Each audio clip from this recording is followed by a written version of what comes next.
여러분은 우리 인간의 행복 조건이 무엇이라고 생각하십니까? 다르게 물어볼까요? 여러분은 행복하십니까? 행복하지 않으십니까? 행복하지 않다면 왜 행복하지 않은 것일까요? 무엇인가가 부족해서인가요? 사람들은 그렇다고 생각합니다. 돈이 부족하기 때문에 나는 불행하다. 사랑이 부족하기 때문에 나는 불행하다. 또는 내 기대대로 되지 않았기 때문에 나는 불행하다. 그렇게 대체로 생각한다는 것입니다. 그러나 그렇게 생각하면 이 땅에 단 한 사람도 행복할 수 없습니다. 그 누가 완전하게 가졌고 그 누가 조금인들 부족하지 않겠습니까? 유명한 철학자 파스칼의 말이 저는 오랫동안 기억하는 말 중에 하나인데 오늘 이 시간에도 적중되는 것 같습니다. 파스칼은 그의 책 팡세에서 말했습니다. 인간에게는 하나님으로만 채워질 수 있는 거대한 공간이 있다. 그렇습니다. 인간에게는 다른 것으로 채울 수 없는 거대한 공간이 있습니다. 이 세상을 다 가져도 차지 않는 공간이 있습니다. 그 공간이 뭘까요? 하나님께서 인간을 만들 때 천하보다 크게 만들었기 때문에 천하를 다 가져도 다 차지 않게 되어 있는 원리입니다. 그렇습니다. 천하를 다 가져도 아직 차지 않습니다. 우리는 징기스칸을 위대한 사람이라고 읽었습니다.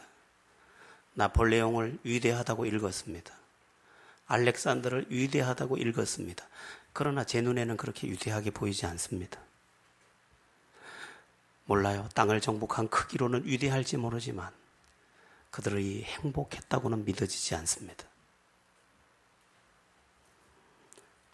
날마다 싸우고 날마다 더 영토를 확장하고 날마다 배신을 당하고 밤에는 여기서 자야지 안전할까 저기서 자야 안전할까 몇 개의 똑같은 텐트를 쳐놓고 이리저리 옮겨 다니고 결국 다 얻은 것 같았지만 소박함 속에 있는 행복도 가지지 못했더라는 것입니다. 철학자 이야기를 자꾸 해서 죄송한데 철학자 플라톤의 말이 매우 공감됩니다. 철학자 플라톤은 이렇게 말했습니다. 불행은 결핍에서 오는 것이 아니라 결핍감에서 오는 것이다. 다시 말하면 부족하다고 느껴서 불행한 것이다. 그러나 그렇게 치면 모두가 불행하다는 것입니다. 여러분, 비록 플라톤은 크리스찬이 아니었지만 그의 깨달음이 얼마나 대단합니까? 행복은 다른 데 있지 않습니다. 오늘 나의 삶에 감사하고 있다면 거기가 바로 행복의 자리입니다. 내가 방 한두 칸밖에 없는 곳에 살지라도 거기가 고마우면 거기가 행복의 터인 것입니다. 그러나 아방궁에 살지라도 거기에 만족하지 못하면 거기도 불행한 자리인 것입니다. 행복은 어디에 있습니까? 행복은 소유에 있는 것이 아닙니다. 행복은 깨달음에게 담겨 있습니다.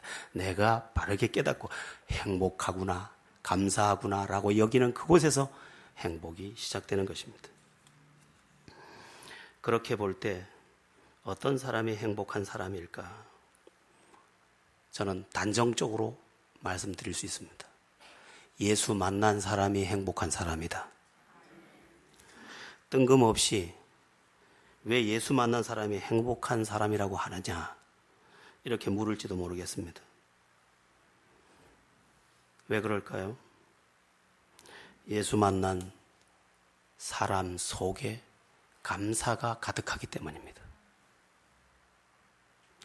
예수 만난 사람에게는 감사가 있습니다. 교회 다니는 사람을 말하지 않습니다. 제가 말하는 것은 언제든지 예수를 진짜 구세주로 만난 사람, 인격적으로 경험한 사람, 그에게는 감사가 있다는 것입니다. 그래서 예수 만난 사람이 행복한 사람입니다. 예수 만난 사람에게는 세 가지 부분에서 감사가 일어납니다. 첫 번째는 내가 구원받은 사실입니다. 예수 만난 사람은 압니다. 내가 예수 믿고 구원받았구나. 내가 예수 믿고 죄사함 받았구나. 내가 예수 믿고 죽어도 천국 가게 생겼구나. 그리고 그것이 마치 봄날의 아지랑이처럼 감사로 피어오르게 되어 있습니다. 그래서 그리스도인은 최악의 경우에도 감사를 말할 수 있습니다. 세상은 전혀 말할 수 없는 최악의 경우에서도 할 수 있는 감사를 예수 만난 그 사람은 할 수 있다는 것입니다. 그래서 그의 행복은 여전히 간직되어 있습니다. 예수님을 만난 사람의 두 번째 감사 이유가 있는데 그건 무엇 때문이냐? 하나님의 선하심을 믿기 때문입니다. 비록 지금 고통당하고 있다 할지라도 하나님께서 합력해서 선을 이루실 것을 확실히 믿기 때문에 오늘 어려운 이 일들을 과정으로 여기며 또 하나님이 허락하실 그 복된 날을 기대하며 감사할 수 있다는 것입니다. 이것도 실제입니다. 아무리 공고한 날이 와도 내 삶의 저편에 합력해서 이루신 선을 볼 수 있습니다. 믿음의 눈은 그것을 보고 오늘 어려움 중에도 감사를 고백하게 하고 그 감사는 행복의 샘이 되어서 나를 생수의 강으로 이끌어내는 것입니다. 여러분, 믿음은 이야기가 아닙니다. 믿음은 실제입니다. 예수 만난 사람의 또 다른 감사의 이유가 있습니다. 세 번째 이유는 성령께서 주시는 깨달음 때문입니다. 이 부분을 조금 많이 말씀드리고 싶은데 예수님을 믿을 때 임하는 성령은 우리에게 계속적인 선한 깨달음을 줍니다. 성령이 주시는 깨달음은 여러 가지인데 기본적으로는 예수님이 구세주라는 것을 깨닫게 합니다. 또는 기도가 응답이라는 것을 깨닫게 합니다. 사랑이 능력이라는 것을 깨닫게 합니다. 그리고 또 다른 깨달음들을 많이 주는데 내 믿음이 귀한 것이라는 걸 깨닫게 하고 내 건강도 고마운 것이라는 것을 깨닫게 하고 내 소박한 삶도 귀한 것이라고 깨닫게 합니다. 그리고 내 곁의 사람도 귀한 사람이라고 자꾸만 깨닫게 합니다. 그 깨달음은 나의 삶을 감사로 만들고 그 귀한 것을 행동으로 반영하는 중에 자꾸만 감사는 더해지고 그 감사 속에서 행복의 씨앗은 감사이기 때문에 그 감사의 씨가 들어가서 행복을 계속해서 피워내는 것입니다. 꽃을 갖고 놓은 곳에 가보면 어떻게 그렇게 예쁜지, 왜 꽃이 그렇게 아름답게 피웠을까요? 꽃씨를 심었기 때문입니다. 꽃씨를. 마찬가지입니다. 누가 행복하다면 그가 왜 행복할까요? 그가 행복을 꽃피우는 감사의 씨앗을 계속해서 심었기 때문입니다. 그런데 그 감사가 어디에서 왔습니까? 성령이 주는 깨달음에서 온 것입니다. 예수 믿는 사람에게 역사하는 성령은 정말 많은 깨달음을 줍니다. 부지런히 살아야 한다. 겸손해야 한다. 사랑해야 한다. 너그러워야 한다. 웃어야 한다. 부족한 것도 무조건 나쁜 것만은 아니다. 별의별 것을 다 깨닫게 해줍니다. 나에게 유익이 되는 깨달음으로 계속 성령은 작용합니다. 성령의 그 역사는 단지 신령한 이야기만 하는 것이 아닙니다. 우리의 입술에서 터져나오는 방언을 말하거나 예언을 하거나 환상만을 보는 것이 아닙니다. 이 성령은 예언도 주고 환상도 주고 은사도 주고 능력도 주지만 모든 다양한 방면에서 내가 유익하도록 깨달음을 주고 또 깨달음을 줍니다. 그 깨달음 안에서 자꾸 감사하다 보니까 이 감사의 씨가 심긴 자리자리마다 행복이 피어나는 것입니다. 아내에게 감사했더니 아내와 나 사이에 행복이 피어나고, 자녀에게 감사했더니 자녀와 나 사이에 행복이 피어나고, 직장에서 감사했더니 직장에서 행복이 피어나고, 내가 있는 모든 곳에서 성령이 주시는 깨달음 안에서 내가 감사를 심었더니 행복이 자꾸만 피어나더라는 것입니다.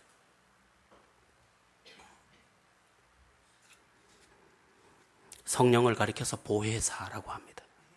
보혜사는 옆에서 가르쳐주고 도와주는 일을 말합니다. 성령은 실제입니다. 성령님은 지금도 우리에게 가르쳐주고 깨닫게 해주고 돌아설 수 있게 해줍니다. 그 성령 안에서 감사하다 보니까 나도 모르게 행복의 씨앗을, 나도 모르게 감사했는데 거기도 씨앗이 떨어져 있고 저기도 떨어져 있고, 어느 날 산길을 걸어가면 거기에 노란 꽃 빨간 꽃이 피어 있는 것처럼 내가 지난 자리마다 행복이 피어나더라는 것입니다. 세상과 마귀는 다른 깨달음을 줍니다. 세상과 마귀는 어떤 것을 깨닫게 합니까? 원망할 일을 깨닫게 합니다. 뭐라고 가르쳐 줍니까? 마귀는 네 인생 억울한 거다. 너 지금 손해보고 사는 거다. 너만 참을 필요 없으니 덤벼라. 남편 힘 세 보이지만 별거 아니다. 니도 그릇을 던져라. 네가 더 사납게 나와야 남편이 꼬리를 내린다. 마귀는 계속해서 악한 것을 가르쳐 줍니다. 그리고 어떻게 해야 내가 이익을 보는지를 교묘하게 가르쳐 줍니다. 얼마 전 어떤 동생이 누나를 죽이려다가 미수로 끝나지 않았습니까? 이유가 궁금해서 왜 누나를 죽이려고 했어? 어려서부터 같이 오누이가 같이 잘 자랐다면서 왜 누나를 죽이려고 했어? 이 젊은 청년이 뭐라고 대답했습니까? 눈물을 뚝뚝 흘리면서 나중에 부모님 돌아가실 때 누나가 재산 상속 많이 받아갈까 봐 죽이면 내가 다 갔잖아요. 그래서 죽이려고 했어요. 마귀가 악한 것을 깨닫게 해준 겁니다. 저 누나가 니를 손해를 끼쳤으니까 죽이면 다 갖는 거다. 마귀는 지금 거짓말을 하고 있는 것입니다. 성령은 선한 깨달음을 주는데 마귀는 악한 깨달음을 주는 것입니다. 마귀의 악한 깨달음은 지금 온 세상을 휘젓고 있습니다. 마귀는 지금 이렇게 말하고 있습니다. 너도 즐겨라. 지금이 조선시대냐? 넓적다리 꼬부잡을 때가 아니다. 애인 없는 건 너밖에 없다.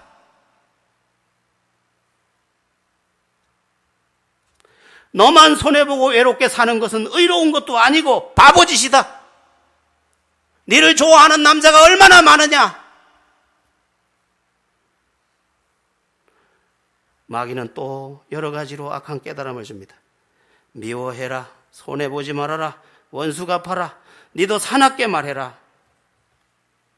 마귀는 우리를 망하도록 계속해서 깨달음을 줍니다. 나쁜 깨달음, 악한 깨달음, 망할 깨달음을 주는 것입니다. 괜히 내 안에서 내 마음에 비쳐 들어오는 것이지만 마귀의 속삭임이라는 것을 잊으면 안 됩니다. 요한복음 10장 10절 도둑이 오는 것은 도둑질하고 죽이고 멸망시키려는 것뿐이요 내가 온 것은 양으로 생명을 얻게 하고 더 풍성히 얻게 하려 함이니라. 마귀가 와서 내 인생을 도둑질하는 장면이라는 것입니다. 마귀가 너를 지금 이간질하고 있다는 것입니다. 속지 말라는 것입니다. 마귀는 우리를 속입니다. 남을 해쳐서라도 가진 자가 되어야 한다. 너만 착한 척할 필요 없다. 아버지라도 필요하다면 죽여라.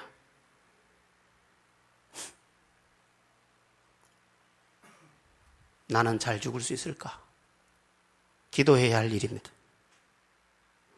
여러분, 속으면 안 됩니다.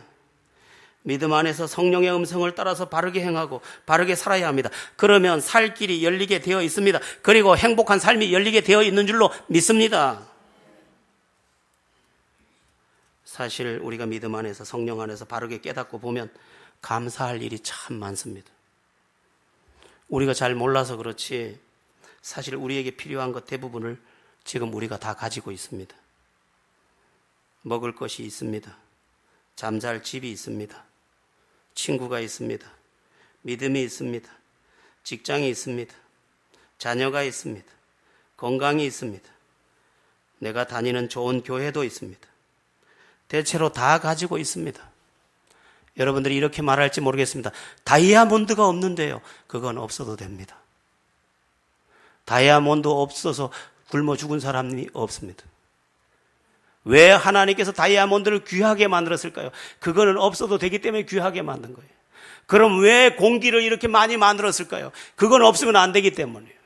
왜 밥을 이렇게 많이 만들어서 전 세계가 곡식 농사를 짓게 만들었을까요? 그건 없으면 안 되기 때문이에요. 있어야 할 건 다 준비해 놓으셨습니다. 우리는 다 가지고, 대부분 다 가지고 있는데 다이아몬드가 없다고? 금이 없다고? 하긴 저도 금도 다이아몬드 하나도 없네. 그렇다고 내가 불행합니까? 아니에요. 나에겐 대부분의 것들이 다 있어요. 나는 집도 있어요. 나는 가족도 있어요. 나는 믿음의 친구도 있어요. 나는 비전도 있어요. 나는 살아계신 하나님도 있어요. 난 다 있어요.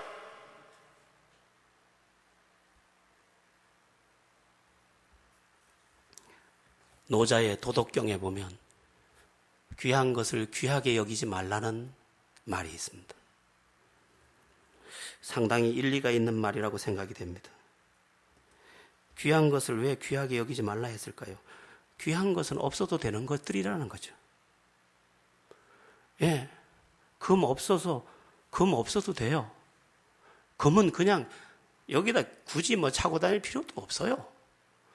차고 다니는 이유는 혹시나 또 다른 데 쓸 데가 있어서 차면 모를까.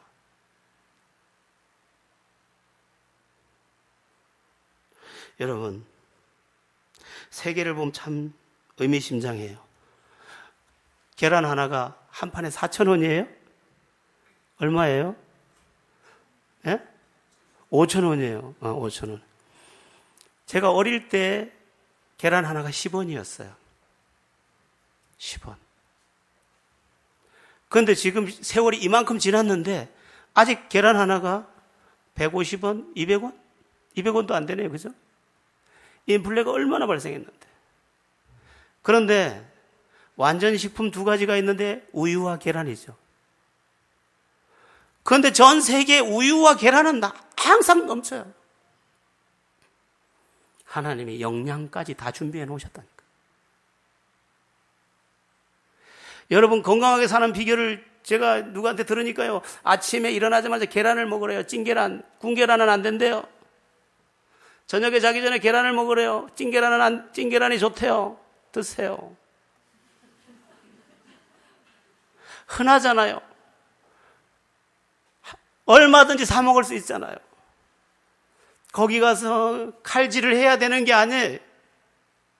그건 가끔 하면 돼요. 하나님은 이미 충분히 주셨다는 겁니다. 여러분, 행복이 뭔지 아세요? 불행이 뭔지 아세요? 버드란트 러셀의 행복론을 저는 개인적으로 좋아하는데 그의 행복론은 이렇게 정의되고 있어요.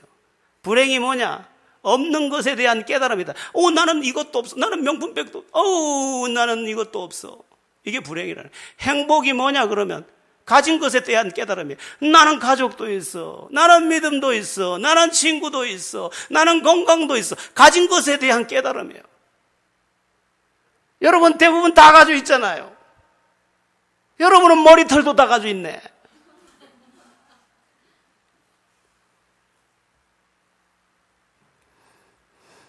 귀한 것이 없다고 불행하게 여기지 마십시오.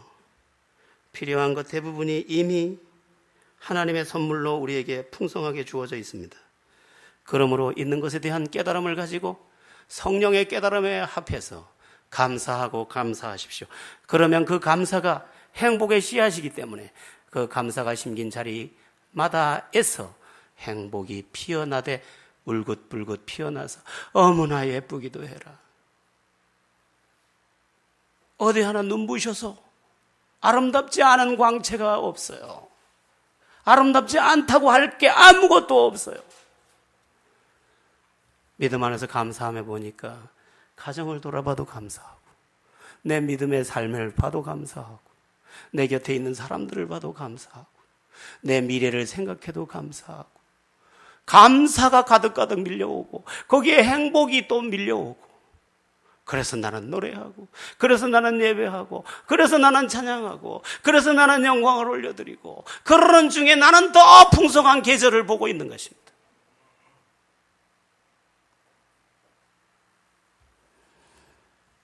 잘 사는 삶의 비결이 뭐냐? 감사를 시작하는 것입니다. 작은 감사가 모여 큰 감사가 되고, 큰 감사가 모여 기적이 됩니다. 그러므로 이제 감사를 시작하는 것입니다. 점심때 저기 송정 바닷가나 그 해변길 따라서 식당들 들어가면 우리 여자분들 전부 밥 먹으러, 남자들은 다 불쌍하게 일을 하러 가고 여자들이 전부 와서 밥을 먹어요. 막 먹으면서. 그건 저는 아줌마과에 속하니까 또 여자들하고 섞여서 막 밥을 먹어요. 왜 아줌마처럼 생겼어요? 그래가지고 옆에 테이블 수다를 들어보면 수다 내용이 다 비슷해요. 둘 중에 하나예요. 자기 자랑 아니면 남편 욕이에요.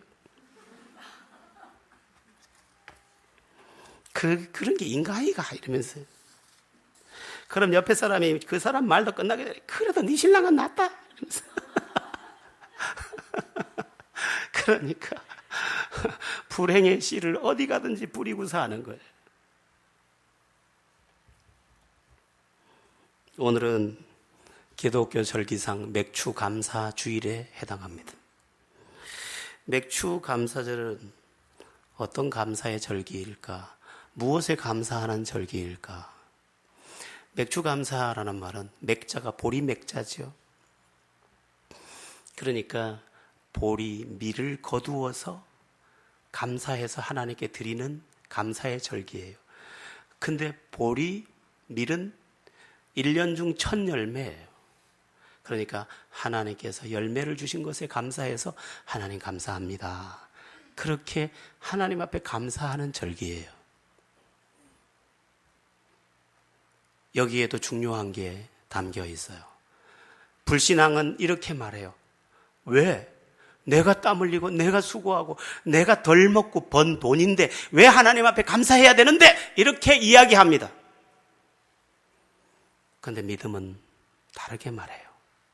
하나님, 그때 때 맞춰서 비를 내려주셔서 감사하고요. 그때 때 맞춰서 햇빛 내려주셔서 감사하고요. 그때 이웃 사람들 보내주셔서 비 안 맞도록 다 낯가리 씌울 수 있도록 도와주셔서 감사하고요. 하나님이 이 모든 열매를 주셔서 먹게 하셨어요. 하나님 감사합니다. 하나님 감사해요. 열매를 거두어서 이제 배를 불리게 하시니 모든 게 하나님의 은혜입니다. 그리고 감사하는 것이 맥추 감사의 정신이요 절기의 내용입니다. 어떤 믿지 않는 집안의 딸이 밥상에 오자 기도를 했습니다. 오래도록 기도하니까 그 꼴을 보기 싫은 아버지가 화가 나서 한마디 했습니다. 야, 네 지금 뭐 했어? 하나님한테 감사하다고 기도했어. 하나님한테 감사하지 마. 아빠한테 감사해. 아빠가 벌어온 거야, 이년아. 죽으라고 벌어다가 처먹이니까 하나님한테나 감사하다고. 하나님이 네한테 해준 게 뭐가 있는데? 이게 세상의 이론이라. 그러나 믿음의 딸은 알고 있습니다. 우리 아버지를 건강하게 해주셨고 우리 아버지가 직장에서 잘 직장 생활을 잘 할 수 있도록 직장을 지켜주셨고 오고 가는 길 안전하게 지켜주셨고 우리 가족이 한 자리에서 밥을 먹게 해주신 것도 다 하나님의 은혜라는 것을 알아서 아버지에게도 감사하지만 하나님 아버지께 또 감사해서 감사의 인사를 드리는 것입니다. 여러분, 믿음은 그렇게 감사하는 거예요. 나의 나된 것은 하나님의 은혜로라. 내가 만든 내 인생이 아니야. 하나님이 주신 새 인생이야. 하나님이 주신 복된 인생이에요. 저도 그래요. 저도 내가 어떻게 여기 있어요? 내가 어떻게 행복을 이야기해요? 내가 어떻게 감사를 이야기해요? 하나님이 그렇게 만들어주신 거예요. 아직도 다 버리지 못한 옛사람의 습성들, 저를 보면 알잖아요.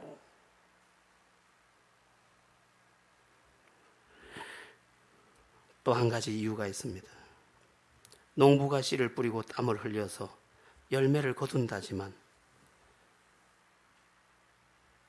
씨를 뿌린다고 다 거두던가요? 그렇지 않습니다. 태풍 한번 오면 싹 쓸고 가고. 우리 인생도 똑같아요. 내가 열심히 학위를 따고 모든 실력을 구비했다고 해서 인생이 열린 건 아니에요. 하나님이 때 맞춰서 열어주셔야 열리는 거예요.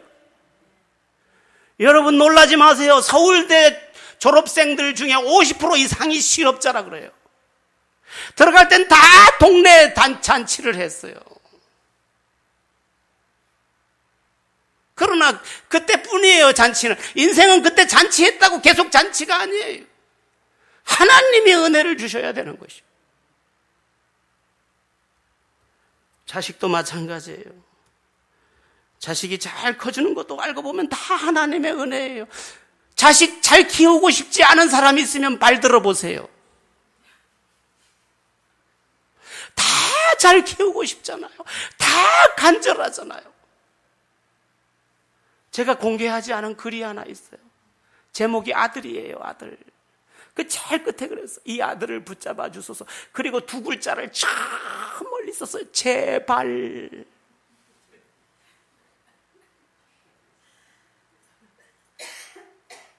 얼마나 간절해요. 그러나 얼마나 간절하고 얼마나 정성을 들인다고 해서 잘 되는 게 아니라는 거예요. 하나님의 은혜가 간섭해야 돼요. 우리들의 가정도 똑같아요. 아무리 애쓰고 아무리 입을 인꼬처럼 수십 번 맞춰도 행복은 내가 만드는 게 아니에요.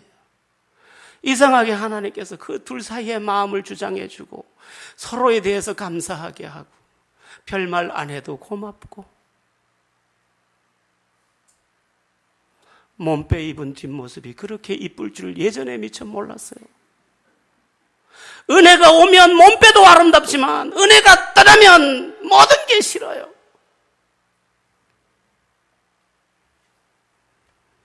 거듭난 신앙, 성령의 은혜 안에서 깊이 생각해 보면 하나님의 은혜가 아닌 것이 아무것도 없기 때문에 하나님 앞에 감사하고 그 감사로 하나님 앞에 나아가는 것입니다.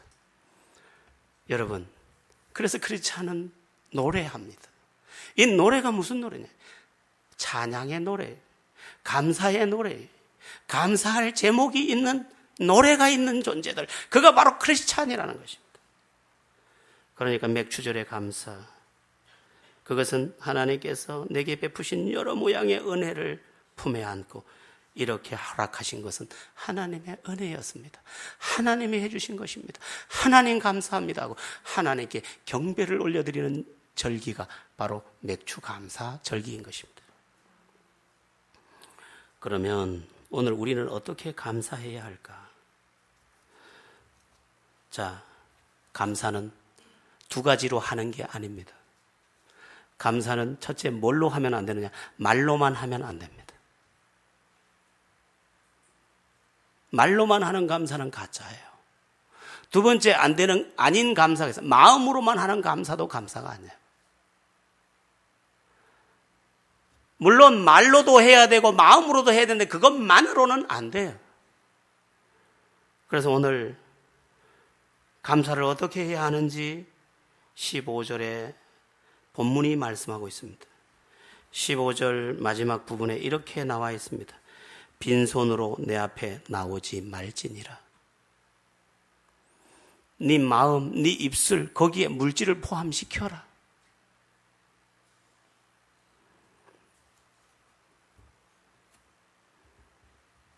제가 한번 제 큰애를 야단을 한번 쳤어요. 이 나쁜 놈아. 어버이날이 돼도 인사도 할 줄 모르는 이 나쁜 놈아. 이 나쁜 놈아. 아빠, 지난번에 감사하다고 했잖아요. 말로만 하면 소용없어. 아빠 그렇게 생각하고 생각만으로도 소용없어. 성경대로 살아야지. 물질이 있는 곳에 내 마음이 있느니라. 이놈아, 나쁜 놈. 그렇게 말하고 보니까 시골에 아버지 생각이 나더라고요. 그래 당장 바로 송금했습니다.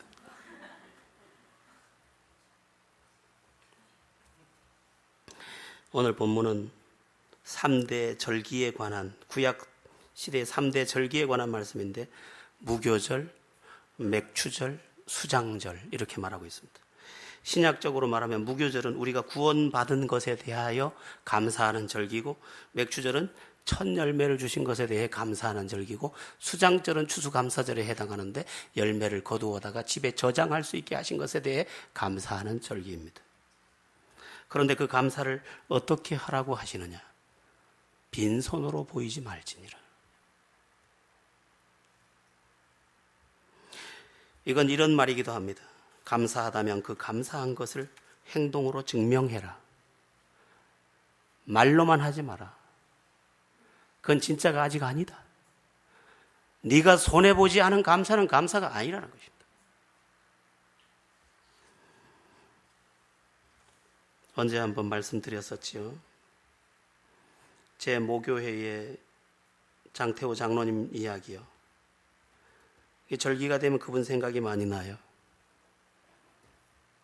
그분이 사업이 부도가 나서 아주 가난한 시절을 보내고 있었는데, 그렇게 매일 가서 예배하며 하나님 앞에서 그렇게 하나님 은혜를 베푸소서 하는데, 하루는 벼락 같은 음성이 들려오더라는 것입니다.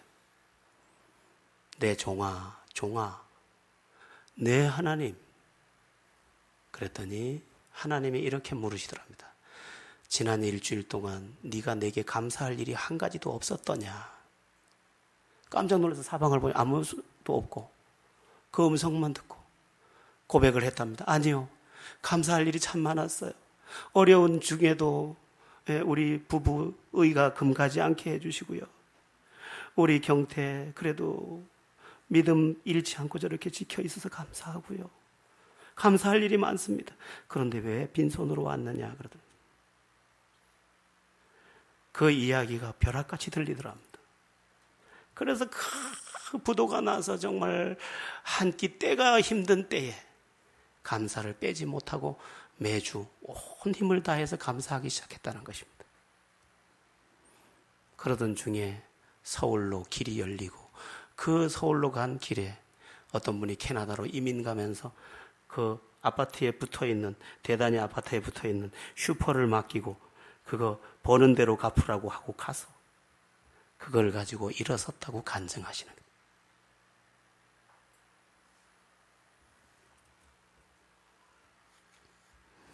여러분, 감사는 회복의 길입니다.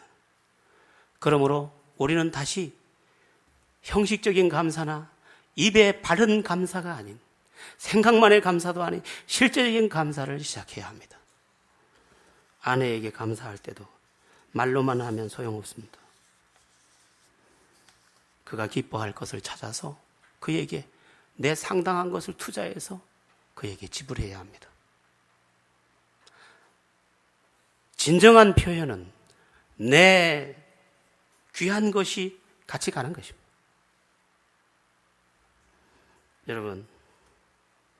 여러분은 감사를 실제로 만들어서 살고 계십니까? 감사가 실제가 되면 행복도 실제가 될 줄로 믿습니다. 저는 여러분에게 기대합니다. 오늘은 1년의 절반 6개월이 지나서 이제 반바퀴를 돌아서 새로운 이제 나머지 반을 돌아야 하는 바로 그 지점에 와 있습니다. 그런데 하나님께서는 왜 하필이면 7월 첫 주일을 맥주 감사절로 정해 놓으셨을까? 저는 생각합니다. 가슴 벅차게 시작했던 그 새해가 아쉽게 벌써 절반을 지났구나. 다시 시작하거라. 그러면 어떻게 다시 시작할까? 감사로 다시 시작하거라. 그러면 아쉬운 지난 6개월이 후회 없는 후반전의 회복으로 다시 승리가 될 수 있을 것이다. 그래서 제가 오늘 말씀의 제목을 그렇게 정한 겁니다. 감사로 다시 시작합시다. 지난 절반이 너무 아까웠습니다. 어떻게 지나갔는지 모르겠어요. 그러면 어떻게 이 지나가는 세월을 다시 붙잡고 승리의 자리로 나아갈 것인가? 마침 주신 감사의 절기에 감사하기로 결정하고 감사를 붙잡고 다시 시작한다면 2016년은 또 한 번 흘러가는 세월이 참 빨라, 정말 너무너무 빨라, 우리 나이가 벌써 며칠에, 이런 허송 세월을 보낸 날의 이야기가 아니라 내 인생을 올려놓고 새롭게 하고 승리하게 하고 영광스럽게 하고 행복에 이르게 하는 기적의 출발이 될 줄로 믿습니다. 맥주 감사절을 감사의 시작의 절기로 삼아 후반전에 진짜 승리를 이루시는 여러분들 다 되시기를 주 예수의 이름으로 축원합니다. 기도드리겠습니다.